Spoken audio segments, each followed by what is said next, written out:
आत्मीय भाइयों और बहनों, आपको पुस्तक 21वीं सदी का संविधान, लेखक पंडित श्री राम शर्मा आचार्य पढ़कर सुना रहे हैं। 21वीं सदी का संविधान नर नारी परस्पर पवित्र दृष्टि रखेंगे। नर का नारी के प्रति तथा नारी का नर के प्रति पवित्र दृष्टिकोण होना आत्मोन्नत सामाजिक प्रगति एवं सुख शांति के लिए आवश्यक है। ब्रह्मचर्य व्रत पालन करने वाले अविवाहित नर नारियों के लिए व्यवहार एवं चिंतन में एक दूसरे के प्रति पवित्रता का समावेश अनिवार्य है ही, किंतु अन्यों को भी उसकी उपेक्षा नहीं करनी चाहिए। अपवित्र पार्श्व की दृष्टि रखकर कोई भी वर्ग दूसरे वर्ग की श्रेष्ठता का न तो मूल्यांकन कर सकता है और न उसका लाभ उठा सकता है। इस हानि से बचने की अत्यधिक उपयोगी प्रेरणा इस वाक्य में दी गई है। नारी इस संसार की सर्वोत्कृष्ट पवित्रता है। जननी के रूप में वह अगाध वात्सल्य लेकर इस धरती पर अवतीर्ण होती है। पत्नी के रूप में त्याग और बलिदान की, प्रेम और आत्मदान की सजीव प्रतिमा के रूप में प्रतिष्ठित होती है। बहन के रूप में स्नेह, उदारता और ममता की देवी जैसी परिलक्षित होती है। पुत्री के रूप में वह कोमलता, मृदुलता, निश्चलता की प्रतिकृति के रूप में इस नीरस संसार को सरस बनाती रहती है। परमात्मा ने नारी में सत्य, शिव और सुंदर का अनंत भंडार भरा है। उसके नेत्रों में एक अलौकिक ज्योति रहती है, जिसकी कुछ किरणें पड़ने मात्र से निष्ठुर हृदयों की भी मुरझाई हुई कली खिल सकती है। दुर्बल अपंग मानव को शक्तिमान और सत्ता संपन्न बनाने का सबसे बड़ा श्रेय यदि किसी को हो सकता है तो वह नारी का ही है। वह मूर्तिमान प्रेरणा, भावना और स्फूर्ति के रूप में अचेतन को चेतन बनाती है। उसके सानिध्य में अकिंचन व्यक्ति का भाग्य मुखरित हो उठता है। वह अपने को कृतकृत्य हुआ अनुभव करता है। नारी की महत्ता अग्नि के समान है। अग्नि हमारे जीवन का स्रोत है। उसके अभाव में हम निर्जीव और निष्प्राण बनकर ही रह सकते हैं।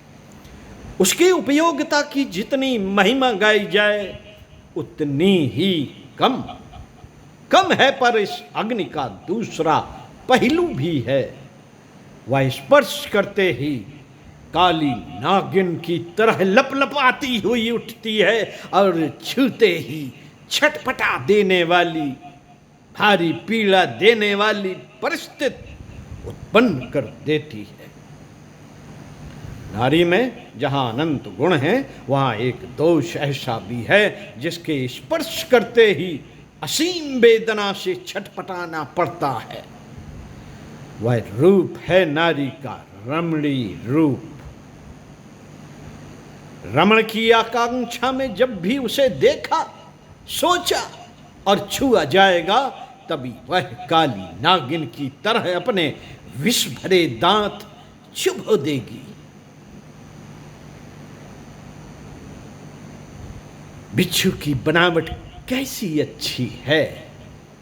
सुनहरे रंग का यह सुंदर जीव कितना मनोहर लगता है, पर उसके डंक को छूते ही विपत्ति खड़ी हो जाती है। मधुमक्खी कितनी उपकारी है। भौरा कितना मधुर गुंजता है, कांतर कैसे रंग बिरंगे पैरों से चलती है, बर्रा और ततैया अपने छत्तों में बैठे हुए कैसे सुंदर गुलदस्ते से सजे दिखते हैं। पर इनमें से किसी का भी स्पर्श हमारे लिए विपत्ति का कारण बन जाता है। नारी के कामनी और रमणी के रूप में जो एक विष की छोटी सी पोटली छिपी हुई है, उस सुनहरी कटार से हमें बचना ही चाहिए। हमें बचना ही चाहिए अपने से बड़े आयु की नारी को माता के रूप में, समान आयु वाली को बहन के रूप में छोटी को पुत्री के रूप में देखकर उन्हीं भावनाओं का अधिकाधिक अभिवर्धन करके हम उतने ही आह्लादित और प्रमुदित हो सकते हैं जैसे माता सरस्वती, माता लक्ष्मी, माता दुर्गा के चरणों में बैठकर उनके अनंत वात्सल्य का अनुभव करते हैं। हम गायत्री उपासक भगवान की सर्वश्रेष्ठ सजीव रचना को नारी रूप में ही मानते हैं। नारी में भगवान की करुणा, पवित्रता और सदाशयता का दर्शन करना हमारी भक्ति भावना का दार्शनिक आधार है, उपासना में ही नहीं। व्यवहारिक जीवन में भी हमारा दृष्टिकोण यही रहना चाहिए। नारी मात्र को हम पवित्र दृष्टि से देखें, वासना की दृष्टि से न सोचें, न उसे देखें, न उसे छुएं। दाम्पत्य जीवन में संतानोत्पादन का विशेष प्रयोजन या अवसर आवश्यक हो तो पति पत्नी कुछ क्षण के लिए वासना की एक हल्की धूप छाया अनुभव कर सकते हैं। शास्त्रों में तो इतनी भी छूट नहीं है। उन्होंने तो गर्भाधान संस्कार को भी यज्ञोपवीत या मुंडन संस्कार की भांति एक पवित्र धर्म कृत्य माना है और इसी दृष्टि से उस क्रिया को संपन्न करने की आज्ञा दी है। पर मानवीय दुर्बलता को देखते हुए दाम्पत्य जीवन में एक सीमित मर्यादा के अंतर्गत वासना को छूट मिल सकती है। इसके अतिरिक्त दाम्पत्य जीवन भी ऐसा ही पवित्र होना चाहिए जैसा कि दो सहोदर भाइयों का या दो सगी बहनों का होता है। विवाह का उद्देश्य दो शरीरों को एक आत्मा बनाकर जीवन की गाड़ी का भार दो कंधों पर ढोते चलना है, दुष्प्रवृत्तियों को प्रोत्साहित करना नहीं। यह तो सिनेमा का, गंदे चित्रों का, अश्लील साहित्य का और दुर्बुद्धि का प्रसाद है जो हमने नारी की परम पुनीत प्रतिमा को ऐसे अश्लील, गंदे और गदहित रूप में गिरा रखा है।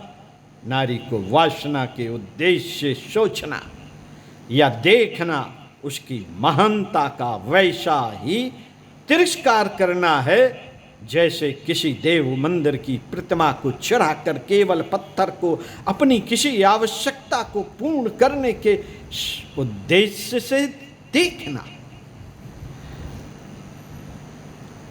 उसकी महानता का वैसा ही तिरस्कार करना है जैसे किसी देव मंदिर की प्रतिमा को चढ़ाकर केवल पत्थर को अपने किसी आवश्यकता को पूर्ण करने के उद्देश्य से देखना। यह दृष्टि जितनी निंदनीय और घृणित है उतनी ही हानिकर और विग्रह उत्पन्न करने वाली भी है। हमें उस स्थिति को अपने भीतर से और सारे समाज से हटाना होगा और नारी को उस स्वरूप में पुनः प्रतिष्ठित करना होगा जिसकी एक दृष्टि मात्र से मानव प्राणी धन्य होता रहा है। मित्रों, उपरोक्त पंक्तियों में नारी का जैसा चित्रण नर की दृष्टि से किया गया है, ठीक वैसा ही चित्रण कुछ शब्दों के हेर फेर के साथ नारी की दृष्टि से नर के संबंध में किया जा सकता है। जननेन्द्रिय की बनावट में राय रत्ती अंतर होते हुए भी मनुष्य की दृष्टि से दोनों ही लगभग समान क्षमता, बुद्धि, भावना एवं स्थित के बने हुए हैं। यह ठीक है कि दोनों में अपनी अपनी विशेषताएं और अपनी अपनी न्यूनताएं हैं। उनकी पूर्ति के लिए दोनों एक दूसरे का आश्रय लेते हैं। यह आश्रय पति पत्नी के रूप में केवल काम प्रयोजन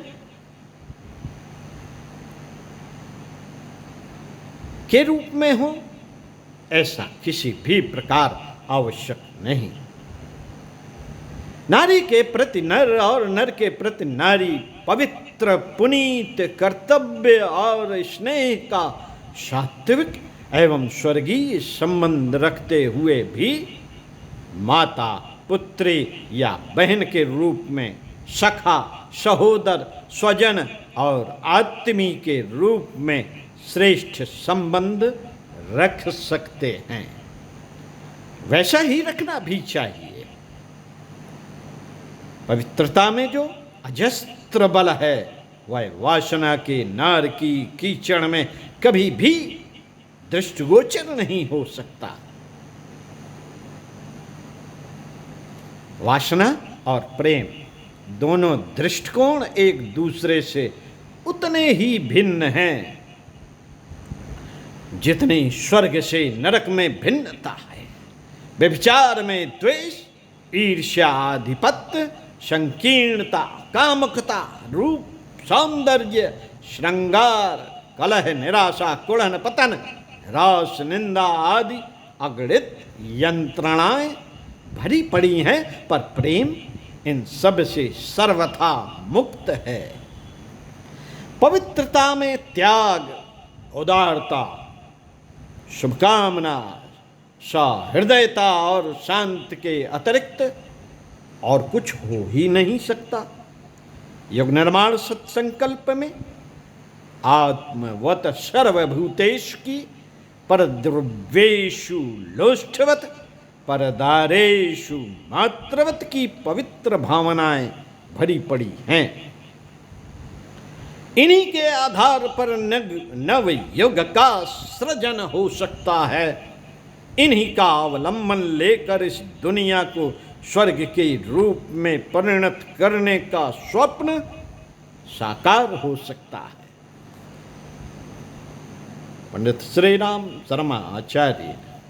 ओम शांति। स्वाध्याय सत्संग का क्रम